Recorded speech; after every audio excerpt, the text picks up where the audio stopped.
आज हम आपको दो दोस्तों की एक बहुत ही खास कहानी सुनाने जा रहे हैं। उनकी दोस्ती इतनी गहरी थी कि सब लोग उनकी जोड़ी की तारीफ करते थे।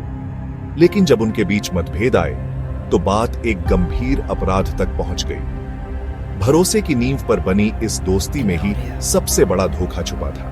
प्रयागराज में एक मशहूर नेता थे, रणधीर यादव, जिनकी पहचान और रुतबा पूरे शहर में था।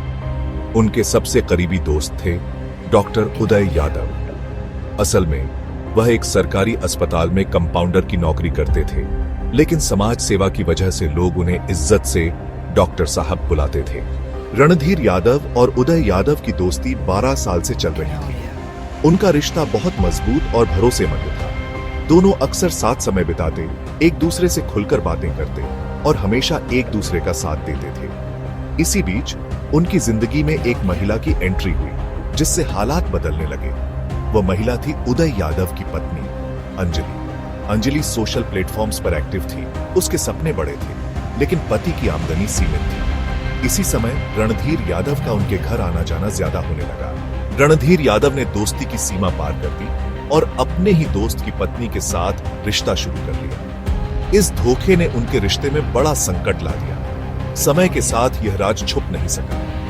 आखिरकार यह बात समाज में फैल गई और सबको इस धोखे के बारे में पता चल गया। उदय यादव को हालात में कुछ अजीब सा महसूस हुआ। उसने चालाकी से एक योजना बनाई ताकि सच सामने आ सके। उसने नैनीताल घूमने का सुझाव दिया और वहीं अपनी आंखों से सच्चाई देख ली। उदय ने अपनी पत्नी और सबसे करीबी दोस्त को एक साथ देखा, बिल्कुल वैसे ही जैसे उसे शक था। यह दृश्य उसके लिए बहुत दर्दनाक था। उसी पल उसका शक पूरा यकीन में बदल गया। इसी मोड़ से उनकी दोस्ती का असली अंत शुरू हो गया। ट्रिप से वापस आने के बाद उदय यादव का व्यवहार अंजलि के साथ बहुत ही कठोर हो गया। 11 जुलाई को अंजलि की अचानक मौत हो गई। सब कुछ बहुत जल्दी हुआ।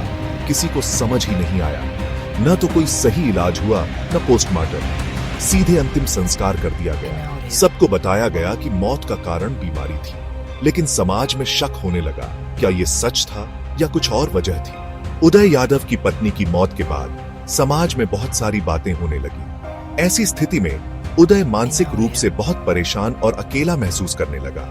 उसके मन में बदले की भावना और भी मजबूत होती गई। अब उसके लिए सिर्फ एक ही मकसद बचा था, अपने दर्द का बदला लेना। उसके मन में बदले की भावना और भी गहरी हो गई। अब उसके लिए सिर्फ एक ही लक्ष्य था, अपनी तकलीफ का बदला लेना। 22 अगस्त की रात उदय ने अपने प्लान को आखिरी रूप दिया। यह रात उसकी जिंदगी की दिशा बदलने वाली थी। उदय ने रणधीर को बुलाया। दोनों ने साथ बैठकर शराब पी और उसी रात कार में रणधीर की हत्या हुई। अब सबसे बड़ी चुनौती यह थी कि बॉडी का निपटारा कैसे किया जाए। उदय ने तय किया कि बॉडी को बमरौली के रेलवे ट्रैक पर फेंका जाएगा। उसके बाद तेज आती ट्रेनों ने बॉडी को कई टुकड़ों में बांट दिया। इतना ही नहीं, पहचान छुपाने के लिए बॉडी के हिस्सों को 3 बार ट्रैक पर दोबारा रखा गया ताकि कोई सुराग न मिले। चित्रकूट के घने जंगल में रणधीर की कार लावारिस हालत में मिली। यही कार जांच का पहला बड़ा सुराग बनी। सुनसान जगह पर कार मिलने से पुलिस को शक हुआ कि अपराध छुपाने के लिए गाड़ी यहां छोड़ी गई थी। कई घंटों तक गाड़ी वहीं पड़ी रही, इसलिए आसपास के लोगों को कोई शक नहीं हुआ। रणधीर के परिवार ने पूरी रात उसका इंतजार किया, लेकिन वह घर नहीं लौटा। अगले दिन परिवार ने पुलिस में गुमशुदगी की रिपोर्ट लिखवाई, जिससे जांच औपचारिक रूप से शुरू हो गई।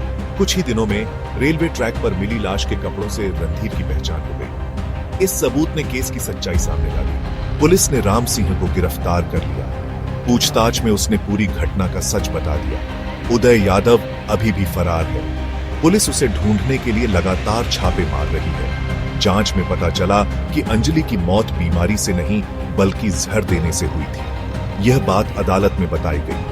इस पूरे मामले में भरोसे का टूटना 2 जिंदगियों को पूरी तरह बर्बाद कर गया। न्याय की प्रक्रिया ने समाज को एक जरूरी संदेश दिया है। प्रयागराज में हुई यह घटना आज भी लोगों के लिए एक चेतावनी है। दोस्ती, भरोसा और बदले की जटिलता को समझना बहुत जरूरी है। अब भी सबसे बड़ा सवाल यही है, क्या उदय यादव कभी अदालत के सामने आएगा या यह रहस्य हमेशा अनसुलझा ही रहेगा?